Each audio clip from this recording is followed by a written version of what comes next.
प्रेक्षकांनो थांबा. आजचा हुकुमाची राणी भाग पाहिला तर तुमचा मेंदूच फुल ब्लास्ट होईल. राणी जी चिकूच्या मृत्यूचा शोध घेण्यासाठी माहेरी परतलीये, ती फक्त साधं मिशन नाही, ही थेट जीव घेणं युद्धाची सुरुवात आहे. चाळीत पाऊल ठेवताच ती प्रत्येक कोपऱ्यावर नजर टाकते आणि तिच्या मनात काय चाललंय कुणालाच ठाऊक नाही. मी सांगतो हे बघताना माझं थरथरायला लागलं. आता बघा, विक्रांत आधीच तयारीत आहे. त्याने गजाला सूचना दिल्या आहेत राणीवर लक्ष ठेवायला. आणि गजा म्हणतो, साहेब ती सतत काहीतरी शोधतीये. विक्रांतच्या चेहऱ्यावरची थंड क्रूरता पाहून तुम्हाला वाटेल हा माणूस फक्त खलनायक नाही, हा मास्टर प्लॅनर आहे. आणि मग तो गजाला सांगतो, तिला नदीत ढकलून दे, पण मृत्यू नैसर्गिक दिसायला हवा. मंडळी, हा डायलॉग ऐकतानाच अंगावर काटा येतो. पण इथे माझं कॉन्ट्रोवर्शियल टेक. राणी मरणार नाही, ती पडेल, पण तिला वाचवेल एक जुना व्यक्ती, ज्याच्याकडे चिकूच्या मृत्यूचा खरा पुरावा आहे.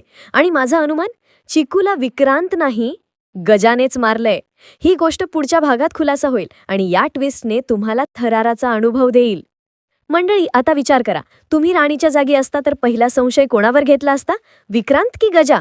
तुमचं उत्तर कमेंटमध्ये टाका, कारण पुढचा भाग या उत्तरावर अवलंबून असेल. आणि हो, पुढचा भाग पाहायला विसरू नका, कारण मी खात्रीने सांगतोय हा एपिसोड सगळ्या ट्विस्टसह थेट डबल धमाका आणणार आहे. लगेच सबस्क्राईब करा.